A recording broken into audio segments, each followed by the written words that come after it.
jam 3 saya mau sholat tahajud, itu lewat kucuk. Saya ikutin tuh sampai ke inian, hilang. Mungkin ketahuan diikutin saya, goyang lilinnya, hilang. Selamat datang di Tabu Cerita Berhantu.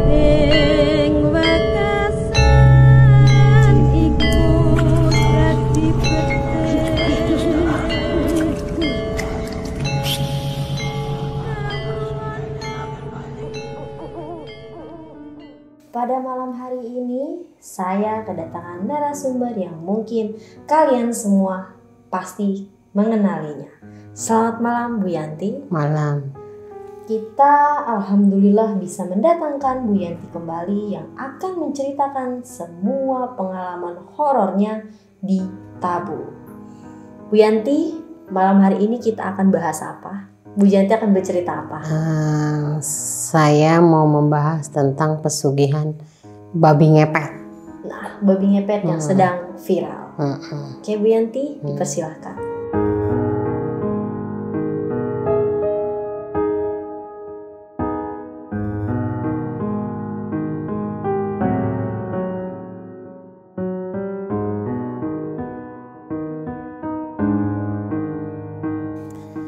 Cerita, bukan cerita, emang ada kenyataan ya itu. Kalau pesugihan itu orang-orang antara percaya dan tidak percaya, memang ada gitu.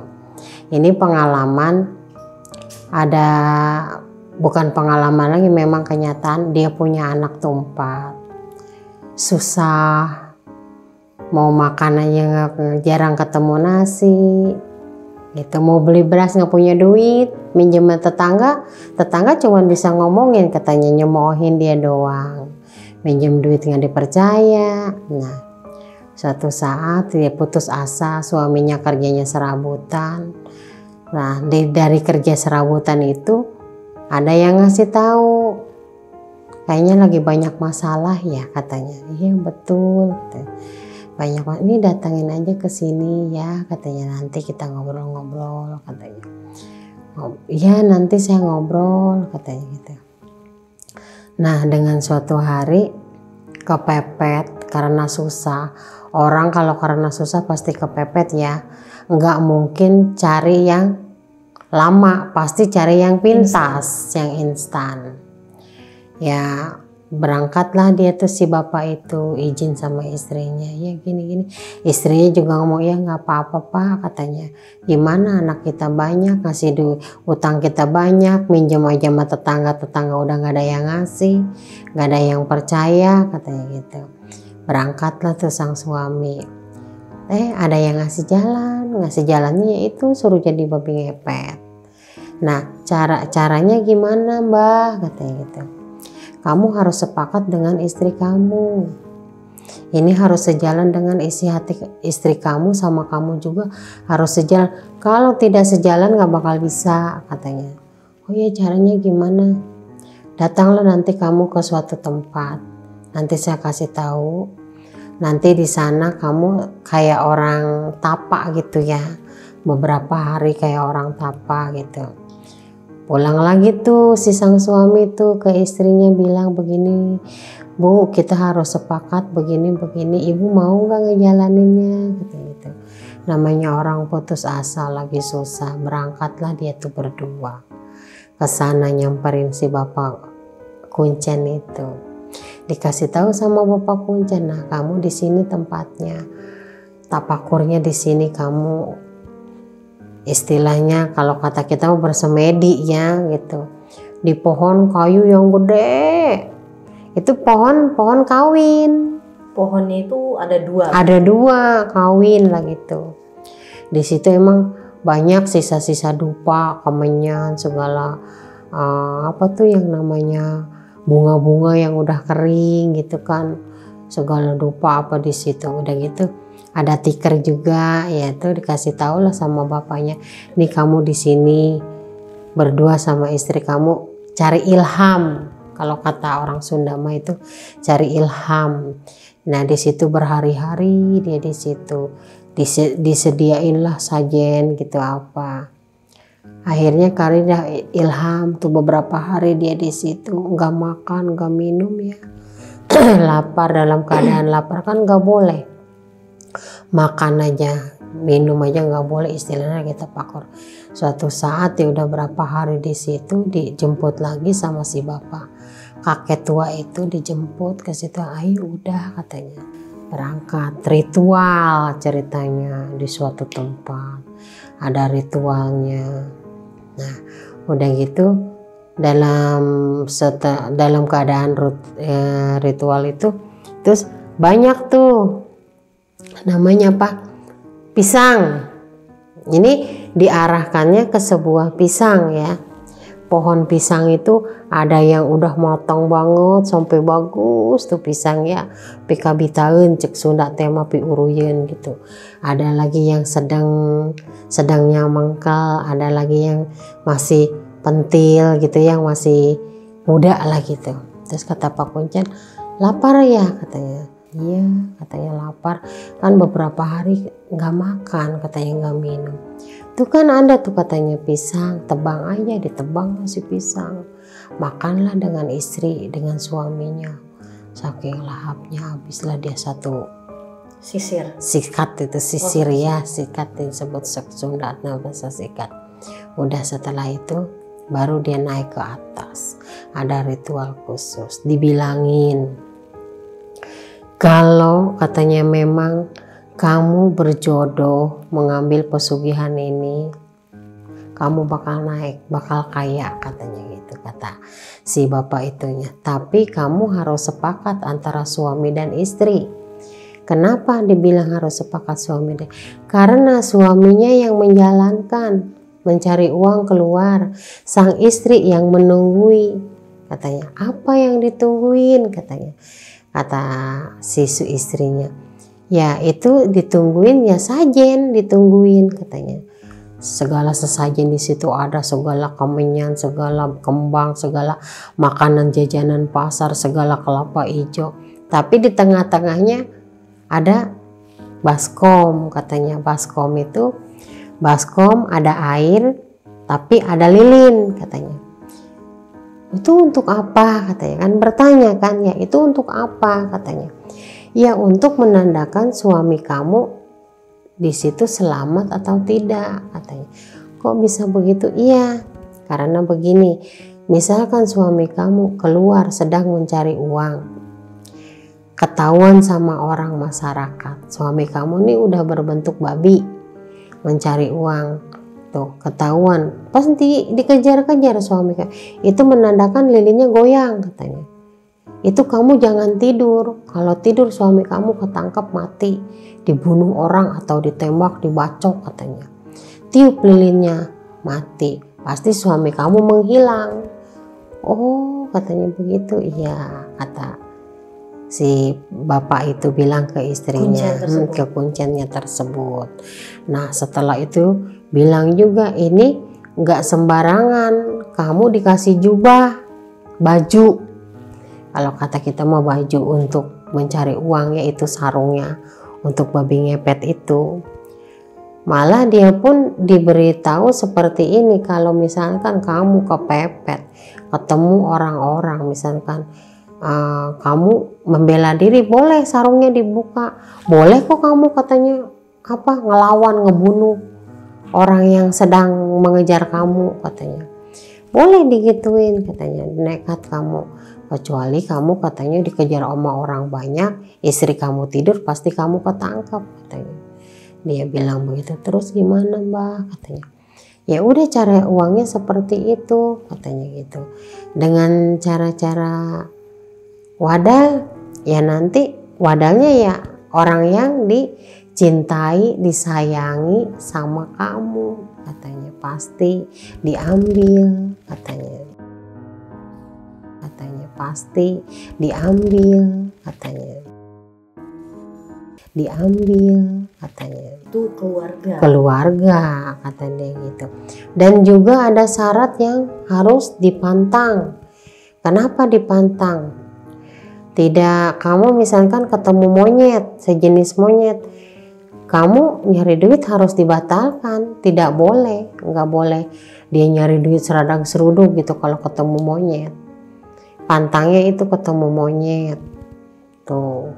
Terus kalau misalkan kamu mau mencari uangnya tidak harus masuk ke rumah orang. Kamu bisa mencium di rumah itu ada uang atau tidak, kamu bisa mencium katanya. Badan kamu nempel doang, digesekkan ke tembok, itu pasti uang tuh jalan sendiri masuk ke jaket kamu. Nanti setelah dapat uang banyak, baru kamu di rumah itu dibuka, nanti uang pada jatuh katanya gitu. Dia kata bapak kuncinya bilang seperti itu. Nah terus gimana? Ya iyalah, kamu udah benar-benar siap katanya. Siap, enggak bakal mundur, enggak. Istrinya juga disumpah juga siap. Ini ya maaf, kalau kita perjanjian sama yang bersekutu 7 turunan kita pun akan kena imbasnya gitu. Terus pulanglah nih, udah siap nih, suaminya udah siap, istrinya udah siap untuk menjalankan ritual pesugihan babi ngepet ini ya. Pulang ke rumah, dia tuh nggak dibekalin apa-apa dari sana, tidak. Cuman jubah itu doang yang dibekalkan sama syarat-syaratnya yang untuk dipakai mencari uang. Nah setelah itu dia pulang. Pas dia pulang ke rumah kaget. Kenapa kaget? Ada bendera kuning. Ternyata yang meninggal itu mertuanya. Mertua si laki itu meninggal. Ibunya si istrinya meninggal. Kaget lah banyak orang. Percis sama yang dia tebang itu apa? Pohonnya. Yang sudah tua. Iya, yang sudah tua di tengah-tengah ininya. Kayak orang dibacok gitu, sama percis kayak nebang pohon pisang kayak gitu. Itu dia bengong aja begitu. Apa ini kok sama amat gitu lukanya gitu. Udahlah, dijalankanlah sama dia ritual itu. Benar, dia jajal. Istrinya yang nungguin. Dia yang cari uang. Betul, dapat banyak. Yang tadinya susah, sedikit-sedikit kelihatan orang menanjak. Terus sampai kaya. Nah, udah begitu. Benar, sekali 2 kali. Nah, lama-lama ada juga ketahuan sama orang, dikejar-kejar. Tapi larinya ke situ. Tiap dikejar larinya ke situ. Nah, orang curiga dong. Tuh, ke rumah itu ada apa? Tadinya mah susah, miskin, boro-boro makan aja nggak bisa. Tingkat, rumahnya bagus. Punya toko dia. Cuman ya itu penampilan si bapaknya ya begitu. Biasa aja. Biasa, dia nggak boleh pakai baju bagus, pakainya kaos oblong jelek, pakai celananya segini, dianya juga dekil. Itu kalau anak-anaknya mah enak memakai fasilitas mobil, ya kendaraan, ya makannya juga enak-enak. Dia mah kayak orang nggak punya duit gitu. Si bapaknya mah kayak orang miskin nggak punya duit. Ya karena apa ya, itu kali udah disumpah perjanjian seperti itu. Kalau yang untuk diwadalkan mah silahkan aja kali, makan enak, baju bagus silahkan. Ya dalam keadaan dulunya dia susah ya nekat, jadilah seperti itu. Pesugihan babi ngepet. Lagi juga bahayanya apa? Kalau babi ngepet itu ketahuan sama warga, itu pun nangkapnya gampang-gampang susah. Kenapa gampang-gampang susah? Itu kalau yang nekat, dia itu ditubruk pakai samping sarung. Terus Yang mau ngintipnya, yang mau nangkapnya harus telanjang. Harus telanjang bulat, jadi ketahuan. Itu untuk syarat menangkap babi. Iya, ketahuan. Kalau bawa bambu kuning yang udah di runcing itu bisa. Itu seperti itu. Jadi si pelaku pesugihan tersebut dia tidak bisa menikmati hartanya untuk dirinya sendiri, seperti dia berpoya-poya atau makan enak, seperti itu, Bu. Iya, betul. Dia ada batasnya. Kalau dia makan enak ditegur, emang duit siapa yang kamu pakai, yang kamu makan enak-enak? Kecuali anak istrinya yang buat diwadalkan. Untuk lokasi menjalankan ritual pesugihan tersebut bisa disebutkan atau enggak, Bu? Nah, jangan disebutkan, nanti orang banyak berbondong-bondong pengen jadi babi ngepet. Kenapa dalam keadaan pandemik begini instan, kita jangan sampailah orang terperosok. Yang udah mau udah, ya dia tidak menonjolkan diri keluar kayak orang-orang, tidak. Cuman sekali-kali pasti ada orang yang bisa melihat dia. Kenapa? Dia penampilannya beda dari cara berpakaian. Dia tidak rapi seperti orang-orang layaknya. Dia paling pakai baju oblong gitu ya, itu pun yang kusam, celana sepotong itu pun kusam, badan dia dekil. Nggak pakai sendal. Nggak pakai sendal dia itu. Ya nggak boleh. Makan daging nggak boleh dia. Makannya boleh juga ikan busuk, macam kayak ikan peda, tembang kayak gitu. Namanya setan ya, kadang-kadang dia bisa berubah-ubah wujud. Nah, kadang-kadang ketangkap itu tidak langsung berubah wujud jadi manusia. Kadang-kadang ada ritualnya sendiri. Kalau ketangkap dengan manusia itu mesti dipotong, kepalanya dipisah sama badannya. Kepala dipotong? Iya, dipisah dengan badannya. Sama orang yang bisa itu nanti diakalin, dipotong, dipisahkan, entah kepalanya digantung, entah badannya separuh dikubur. Nanti bisa bicara, itu kepala bisa berubah jadi kepala babi, jadi manusia. Nanti dia bicara, di mana badanku, di mana kepalaku, seperti itu. Itu pun makanya yang pesugihan begitu tuh nggak usah sembarangan. Kadang-kadang naruh jubahnya sembarangan. Kalau anaknya yang nggak tahu, disangkanya jaket biasa, nanti dipakai sama anaknya. Anaknya nanti bisa berubah jadi babi ngepet, cuman nggak bakal bisa ketolong nantinya kalau dipakai sama anaknya. Anaknya tidak bisa berubah menjadi manusia? Tidak, langsung hilang itu. Dia larinya pasti nyariin hutan, langsung dibawa dia sama yang perjanjian itu. Makanya kalau yang pesugihan itu biasanya jangan sembarangan naruh alat prakteknya. Macam kayak jaket yang suka digunakan sama bapaknya. Kalau dipakai sama anaknya fatal, itu anaknya bakal bisa kembali. Kayak gitu. Pasti di mana-mana babi ngepet itu ditemenin sama seekor anjing. Dia beriringan? Enggak, babi ngepetnya dulu baru si anjingnya ngiclik dari belakang. Nemenin dia. Emang udah sepaket seperti itu. Gunanya si anjing itu untuk menjadi ajudannya dia? Iya, seperti itu. Cuman dia taluknya sama monyet. Kalau ketemu monyet, dia nggak bakal bisa cari duit.